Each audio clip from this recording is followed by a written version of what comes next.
एक लड़की थी जो मुझे पैशनेट चिट्ठियां लिखती थी और मैंने 10-12 बार उनका जवाब दिया। एक दिन मैंने जवाब भेजना बंद कर दिया। उसने उन सारी चिट्ठियों को समेटा और एक गुड बाय नोट के साथ मुझे वापस भेज दिया। उसका दिल टूट गया था। मुझे हजारों फैन मेल आते थे। एक बार मैंने एक फैन की चिट्ठी का जवाब दे दिया। उसके बाद उसने मुझे 3720 चिट्ठियां भेज डालीं, सिर्फ इस उम्मीद में कि मैं दोबारा जवाब दूंगा। ये काल्पनिक किस्सा नहीं, देव आनंद ने इसका जिक्र अपनी आत्मकथा रोमांसिंग विद लाइफ में किया है। देव आनंद होते तो अब 100 बरस के होते। वो एक ऐसे स्टार थे जिसकी मकबूलियत हिंदुस्तान, पाकिस्तान, नेपाल, न जाने कितने मुल्कों में थी। देव आनंद का जन्म अविभाजित पंजाब के जिस हिस्से में हुआ वो अब पाकिस्तान में है। लाहौर से ग्रेजुएशन करने के बाद जुलाई 1943 को जेब में 30 रुपए लेकर वो फ्रंटियर मेल से बंबई के लिए निकल पड़े थे और कुछ ही सालों में भारत में बहुत बड़े स्टार बन गए। लेकिन उन्हें अंदाजा नहीं था कि लाहौर लौटने के लिए उन्हें 55 साल का इंतजार करना पड़ेगा, जहां उनके हजारों फैंस रहे हैं। जब देव आनंद दरवाजों से लिपट कर रोए, पत्रकार गौहर बट लाहौर में थे जब 1999 में भारतीय प्रधानमंत्री वाजपेयी के साथ देव आनंद पाकिस्तान गए थे। बीबीसी से बातचीत में गौहर वो मंजर बताते हैं जब देव आनंद लाहौर 55 साल बाद वापस अपने शहर और उस कॉलेज में गए। जब कॉलेज में हम दाखिल हुए तो मैंने चौकीदार को कहा कि देव आनंद आए हैं। चौकीदार हैरान होकर बोला, ओ, इंडिया तो आया है। जैसे ही देव आनंद ने अपने कॉलेज को देखा, उनकी आंखों से आंसू बहने लगा। उन्होंने दरवाजे को गले लगाया और दहाड़े मारकर रोए। कॉलेज के समय वो ऊषा नाम की एक लड़की से प्यार करते थे। उसका नाम पुकारा। स्टेज पर बैठकर रोते रहे, दीवारों से लिपट लिपट कर रोते रहे।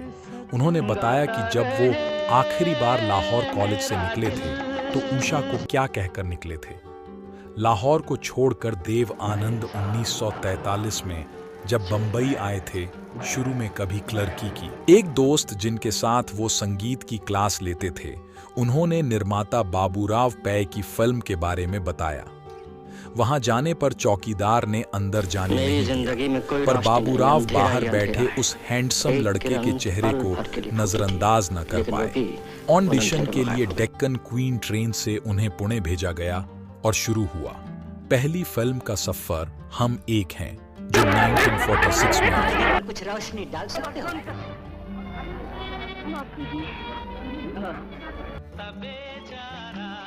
आप ही के स्वागत में खून की होली खेली जा रही थी। देश रत्न श्यामाचरण की लड़की गांव में आई है ना?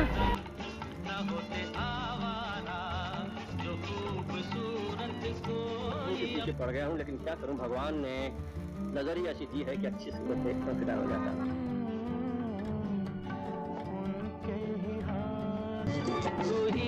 पहली ही फिल्म में देव आनंद के सामने एक शर्त रखी गई थी। देव आनंद अपनी किताब में लिखते हैं, मुझसे कहा गया कि तुम्हारे दांतों के बीच हमें फिलर देना पड़ेगा। मैंने अपनी जीभ घुमाई ये पक्का करने के लिए कि क्या वाकई मेरे सामने के दांत के दोनों तरफ गैप है। दांतों में गैप की वजह से मैं फिलर के साथ शूटिंग करता रहा। नहीं कर रहा, लेकिन मैं नेचुरल। बाद में मेरी गुजारिश पर यह फिलर हटा दिया गया। मैं खुश हूं कि मैं जैसा हूं, लोगों ने वैसे ही मुझे स्वीकार किया। देव आनंद के लिए दांत तुड़वाते थे। फैंस देव आनंद की दीवानगी के किस्से नेपाल में भी खूब मिल जाएंगे, जहां उन्होंने हरे राम हरे कृष्णा, जॉनी मेरा नाम और इश्क इश्क इश्क शूटिंग की थी। नेपाल में देव आनंद का बहुत क्रेज रहा। उनके जैसा हेयर स्टाइल बनाने के लिए लड़के बैम्बू की लकड़ी में खास तरह का गरम तेल बालों में लगाते। देव आनंद के दांतों में गैप था। हालत ये थी कि लड़के अपने दांतों की शेप बिगाड़कर देव आनंद जैसे दांत बनवाने की कोशिश करते। जब हरे राम हरे कृष्णा की शूटिंग नेपाल में हुई तो पूरा शहर इकट्ठा हो गया था। सुमन, में खोला जाए फूलों का शबाब। तेरे मेरे सपने अब एक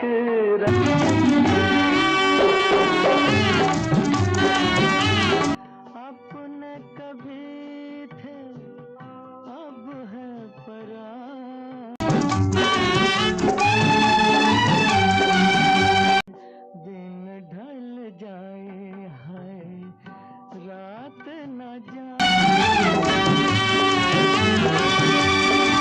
लेकिन वो भी उन अंधेरों में गायब हो गई। जब कुछ नहीं तो ये इशारे क्यों? नशा जो तैयार, बहुत भोला है बेटा, अगर इसे समझ जो तैयार वो प्यार है को मुझे भी समझाना।